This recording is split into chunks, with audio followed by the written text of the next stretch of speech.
Trabalho é apresentada a disciplina de Introdução à Semiologia Médica, no qual vamos falar sobre o exame físico do sistema respiratório. A primeira coisa a se fazer no exame físico é a inspeção, e ela acontece com o paciente sentado em decúbito dorsal. No caso do sistema respiratório, nós temos a inspeção estática e a inspeção dinâmica. Na inspeção estática, nós temos que observar o aspecto geral do tórax do paciente, o que consiste em observar a pele, a coloração, presença de cicatrizes das mamas, presença ou ausência de circulação colateral, presença ou ausência de abaulamentos ou retrações.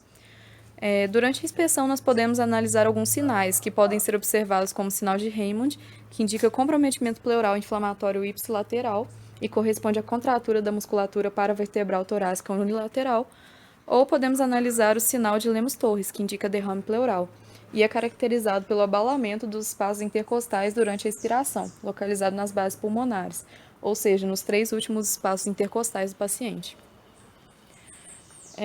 Dependendo das alterações ósseas da coluna vertebral, costelas e externo, os tipos de tórax são classificados em normal ou atípico, em tonel, que é característico em pacientes com enfisema, infundibiliforme e cariniforme.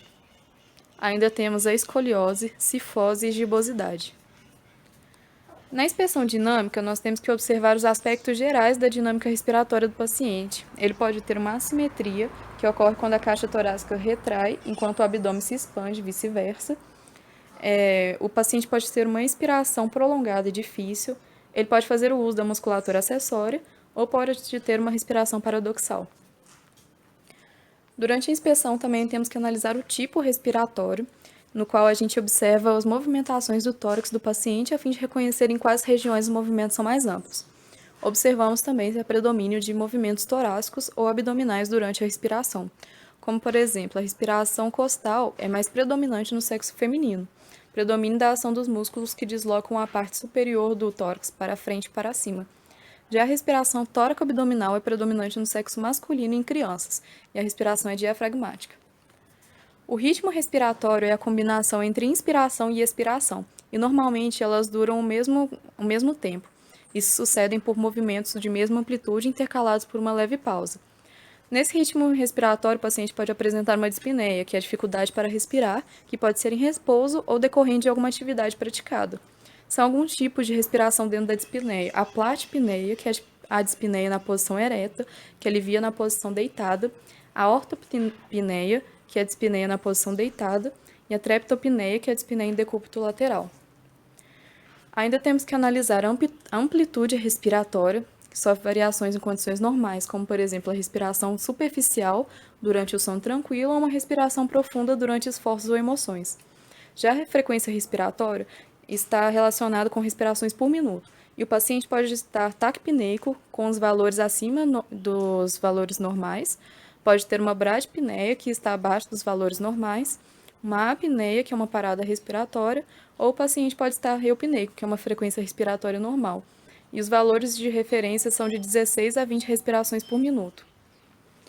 Já a tiragem, nós temos que analisar quando há uma leve retração dos espaços intercostais no início da inspiração.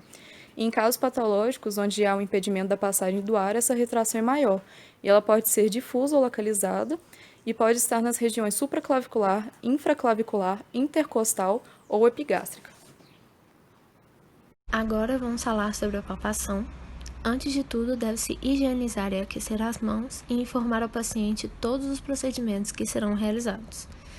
Então, para pesquisa de inflamações, primeiro vamos analisar a sensibilidade, perceber onde e se dói ou se sente algo. É importante ressaltar que em processos inflamatórios pleuropulmonares vão causar na parede torácica uma zona maior de sensibilidade. Na análise de temperatura cutânea, vamos usar o dorso das mãos e comparar um lado com o lado oposto. Se houver uma onda de calor, pode ser que o paciente possua comprometimento pleuropulmonar. O edema é um sinal precoce de obstrução da veia cava superior, enquanto o enfisema subcutâneo indica um pneumotórax hipertensivo. Geralmente estão presentes nas fossas supraclaviculares e nos espaços intercostais. Então, aqui na imagem, tem uma paciente com edema de face e edema de tronco, provocados pelo enfisema subcutâneo, que é o acúmulo de gases nos tecidos subcutâneos. Ele pode também causar dispneia e compressão com sensação de crepitação. Outra maneira de pesquisar inflamações é a palpação dos grupos ganglionares regionais. Adenomegalias fixas, de consistência média e com tendência a se fundirem e fistulizarem, são sinais mais comuns em pacientes com tuberculose. Já os gânglios axilares e supraclaviculares, quando duros, isolados e recém-surgidos, podem levantar suspeitas de doenças de curso maligno. Sobre a expansibilidade pulmonar, a palpação será realizada da seguinte forma. O médico deve se posicionar atrás do paciente e este deve estar sentado e respirando profunda e pausadamente. A expansibilidade dos ápices pulmonares será analisada com as mãos espalmadas, de modo com que as bordas internas das mãos toquem a base do pescoço, enquanto os polegares se apoiam na coluna vertebral e os demais dedos repousam sobre as fossas supraclaviculares. Já a expansibilidade das bases pulmonares será analisada com os polegares pressionados sobre as linhas paravertebrais, enquanto os outros dedos recobrem os arcos costais. Ambas as técnicas são úteis para identificar processos localizados nas bases que seriam responsáveis por reduzir a mobilidade da região. Sobre a análise de frêmito tóraco-vocal, os frêmitos tóraco-vocais são vibrações das cordas vocais transmitidas à parede torácica. Portanto, com o paciente sentado, posicionamos a mão espalmada sobre a porção posterior do tórax e pedimos para que o paciente pronuncie palavras com muitas consoantes, como por exemplo 33. Comparamos a intensidade das vibrações em regiões homólogas e o sentido do deslocamento das mãos vai ser de cima para baixo nas fossas supraclaviculares. Então, para analisar a expansibilidade dos ápices pulmonares, a gente vai colocar a mão espalmada dessa forma no paciente e pedir para que ele respire. E assim faremos também com as bases pulmonares.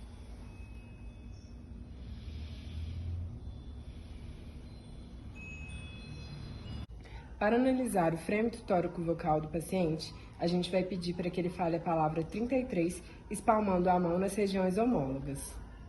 33, 33, 33, 33. Na percussão, o médico deve se posicionar à direita do paciente e ela deve ser iniciada na face posterior do tórax, de cima para baixo. Cada hemitórax é percutido separadamente. Nos pulmões, o som esperado é o som claro pulmonar, ou seja, o espaço está vazio, entre aspas, e esse som é escutado se o pulmão estiver íntegro e cheio de ar no seu parênquima. No espaço semilunar de Traube, o som esperado é o timpânico, que vai indicar que o local está mais cheio de ar e, portanto, vai ecoar mais alto. Na região inferior do externo, o som é submaciço, um pouco abafado, que vai indicar algum certo nível de preenchimento, líquido ou sólido. E na região precordial e na área timpânica, o som é maciço, abafado. Usamos em geral os dedos médios, um vai ficar sobre a superfície a ser percutida e o outro vai realizar com a polpa 2 golpes rápidos, utilizando a flexão do punho. Agora eu vou falar da ausculta pulmonar, que é a principal etapa do exame físico. Vamos analisar as porções anterior e posterior do tórax e ele deve ser realizado com o tórax do paciente despido. O examinador vai se colocar atrás do paciente e vai pedir para que ele respire pausada e profundamente, com a boca entreaberta, sem fazer ruídos. Deve-se auscultar e comparar as regiões simétricas, pedindo para que ele respire profundamente e tussa algumas vezes. Isso vai separar os ruídos permanentes dos eventuais. Então, aqui na imagem está a ordem com que a ausculta deve ser feita. Os sons respiratórios normais vão ser som traqueal, cujo som da expiração é ligeiramente mais intenso que o da inspiração. Vou colocar aqui um exemplo.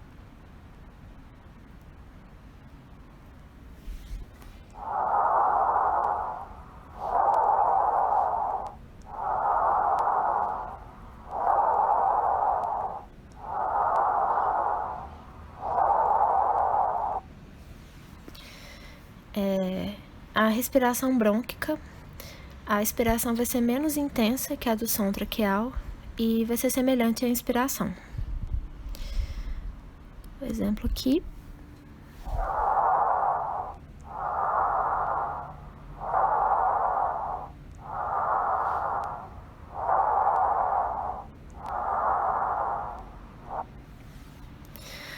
O murmúrio vesicular, a inspiração vai ser mais intensa e duradoura e de tonalidade mais alta que a expiração.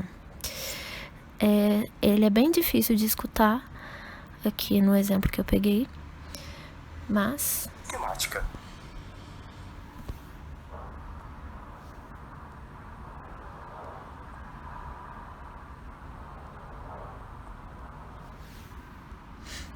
É bem baixinho, lembra o som do mar. E a respiração broncovesicular, a inspiração e expiração têm igual duração e magnitude. Aí o exemplo.